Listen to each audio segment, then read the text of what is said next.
The way to go about cold calling is you have to understand the people that you're calling, they don't have time, they don't have patience. You need to get direct to the point. So to go about cold calling, pick up the phone, call the people. Now, if you're calling the main number, ask for who's in charge of this decision, who is part of this decision, whatever it is, but just pick up the phone and call. Try and get the name and extension of that person. Talk to that person and understand they're short on time. You need to get direct to the point because you know they don't have time. So you just say, my name's Kyle and I work for this company. I wanted to ask you a question. Do you have any issues with this? Do you have any problems with that? Just go direct to the point and don't waste any time, because long scripts and thought out scripts where you're going into your value proposition first, they're sitting there listening for 20 seconds, 30 seconds. That is not the way to do it.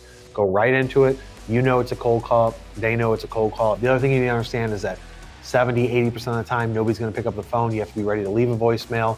If you have their email address, you need to send them an email immediately following up after you leave the voicemail, and you just keep on going. Do not take no answers or people hanging up on you or people as telling you no as nobody wants to buy from you. You have to take that rejection on the chin and move on and keep making those phone calls till you figure out how many calls you have to make before you get through and talk to somebody.